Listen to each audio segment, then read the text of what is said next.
Brazilian esports dives deeper into chess by bringing on a Grandmaster. BMW Motorsport, say no more. 4 team partnerships to bolster their sim racing efforts, and Metafy raised $3 million from executives at Facebook and Microsoft, as well as founders of TempoStorm and Tribe Gaming. Welcome to This Week in Esports for December 7th through December 13th. I'm your host, 𝗪cie, and let's get right into this.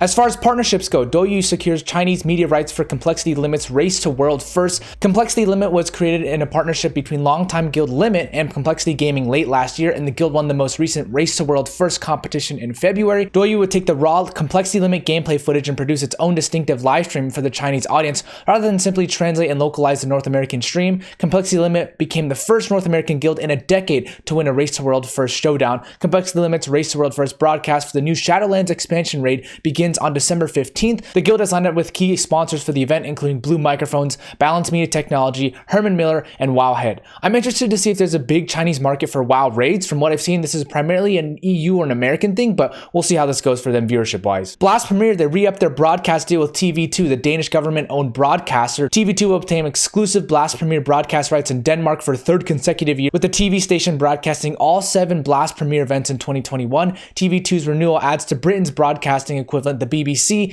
and recently becoming the latest broadcast partner to join Blast's portfolio of multimedia partners. Blast and TV2 will work closely together to create content outside of the Blast Premier events, which will sit on the broadcaster's online and linear channels. The events will be shown on TV2 Zulu and online platform TV2 Play. Blast's global portfolio of TV and online partners has joint reached over 151 million TV households, spanning 105 territories, and is shown in about 18 languages. So honestly, this is super smart for Blast in Denmark. They already have a huge fan base in Denmark, so this only makes sense to push it more forward into the mainstream now. Razer to sponsor more esports at the SEA Games 2021. As the official esports sponsor of the previous SEA Games held last year in the Philippines, the company has once again lobbied for inclusion of esports as a medaled event in next year's event. In order to prepare esports athletes worldwide for international medaled events, the brand hosts the Razer Invitational, an ongoing series of regional esports tournaments in Southeast Asia, Latin America, and Europe. This is not only a smart business decision for Razer, since they're one of the few gaming brands that can actually support mobile esports with their products, they're also heavily playing into the rise of government backings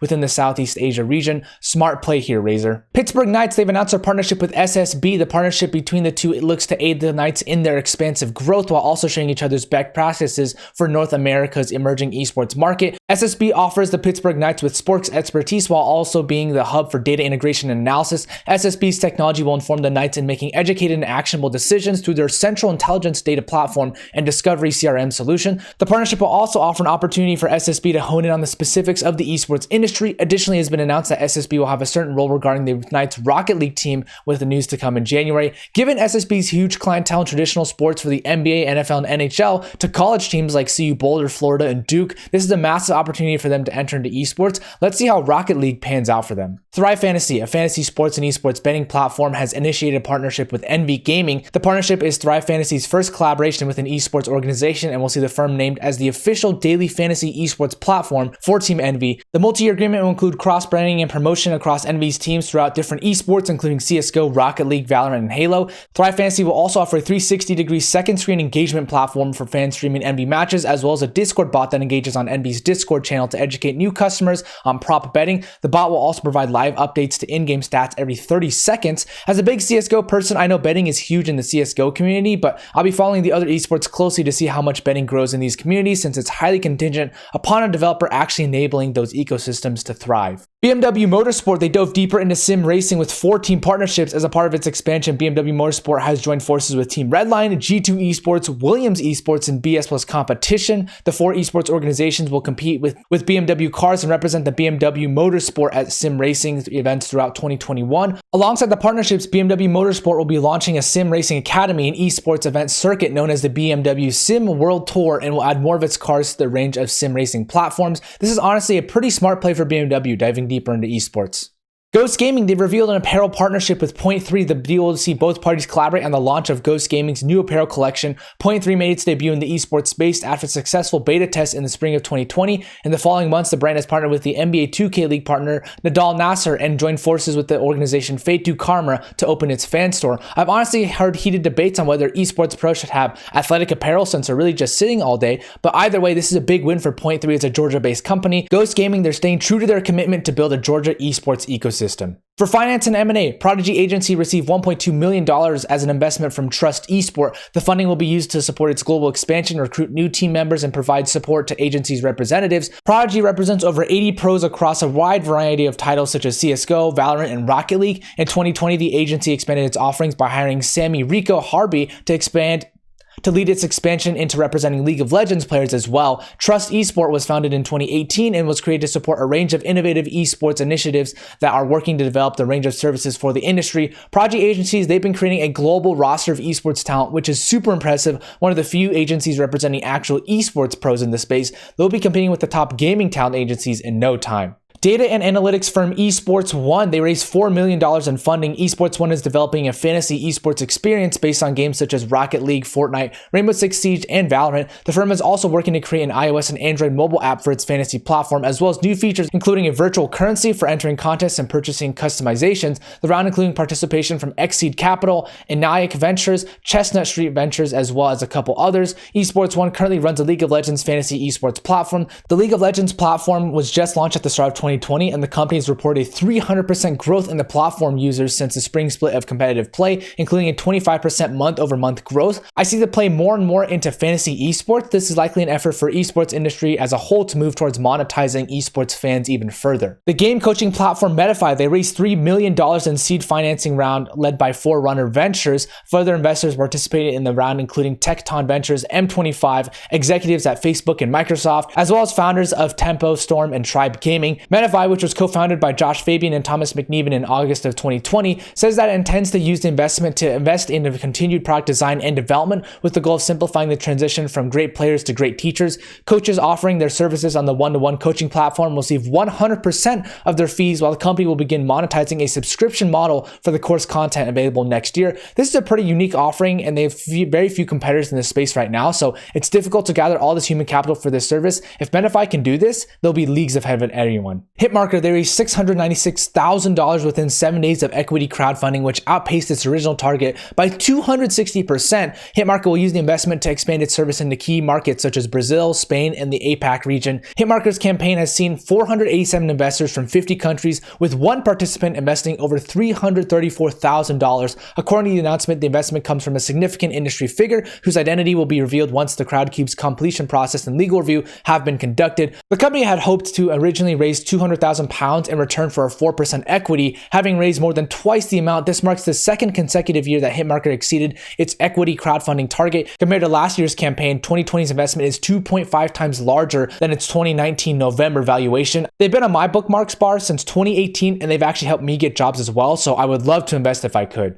As far as workforce changes, TSM, they bring on Ned Watkins, the former PAC-12 exec. Before joining TSM, Watkins ran his own consulting business for several months, according to his own LinkedIn. After working at the PAC-12 for more than 7 years, where among some other things, he helped lead the launch of the PAC-12 networks. He most recently served as the Senior Vice President of Integrated Sponsorships and Sales. In terms of bringing on new sponsors, some of the categories Watkins is most interested are wireless, QSR, banking, e-commerce, and apparel. Watkins will also be building out the more expansive sales staff during his time at TSM.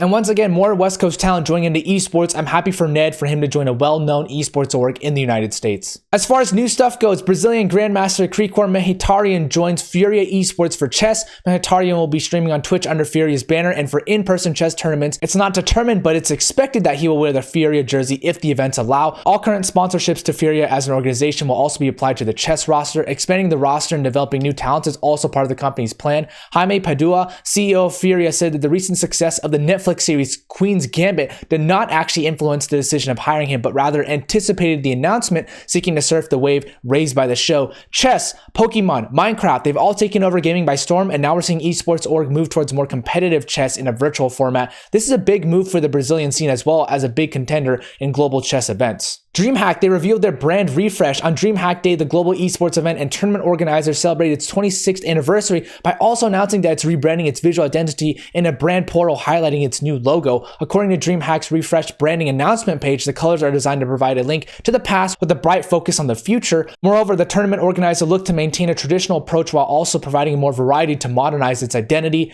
Dreamhack has immediately released assets to the public which highlight the brand's new potential. This even includes expanding on primarily black and orange stable labels with the addition of vibrant red, yellow, and white. Personally, I believe this logo isn't as interesting, but the colors, they do help it pop. It seems to be receiving mixed reception as well, but an esports rebrand is never easy. A 65,000 square foot facility is revealed in Malaysia by the Esports Business Network. The company introduced a new esports facility dubbed the EBM Esports City in Malaysia's capital of Kuala Lumpur, with an aim to establish an esports ecosystem in the country as well as develop the scene in Southeast Asia. Located on the top floor of the 𝗏𝗏 City Mall in Kuala Lumpur, EBM Esports City is equipped with the technology and support systems to host esports tournaments, events, and conventions. The facility comprises of the EBM Esports Arena, the Orange Esports Club, the EBM headquarters, an esports cafe, and 3 fully equipped live broadcasting studios. I'm curious to see if they intend on having esports orgs actually use this facility as part of their normal use. Asia is a pretty crowded space, especially Malaysia, so this retail space could prove to be a huge revenue driver once COVID is a bit more under control. 8 esports orgs have been added to Rocket League's in-game esports shop. Players will be able to purchase car decals, accessories, and banners from organizations like Team Liquid, Team Envy, Guild Esports, Alpine Esports, Team BDS, Endpoint, Oxygen Esports, 𝗪𝗓, and Susquehanna Sonics, all of which field professional teams in Rocket League's RLCS-X competition. With the latest update, Rocket League's esports shop will also change its format. Alongside the new team, 𝗪𝗏 will make an entire collection for every team available at all times for players to browse and purchase. Rocket League's in-game items program first launched in 2019, providing participating teams with a 30% share of the revenue generated from the sales of their respective items. Additionally, 𝗪𝗏 provides an undisclosed share of sales directly to pro players in North America and Europe, even if their organization does not have in-game items. I love how 𝗪𝗏 supports esports like this. They've been doing a great job of this, and I really haven't heard any backlash from esports fans, which is rare for an esports fan base to not complain. So overall, thank you so much for watching This Week in Esports. It's a bit longer, and I want to house it more so on YouTube. So if you do enjoy this, please share this with a friend or someone that might find this useful. And once again, thank you so much for watching and have a great day. Take care, everybody.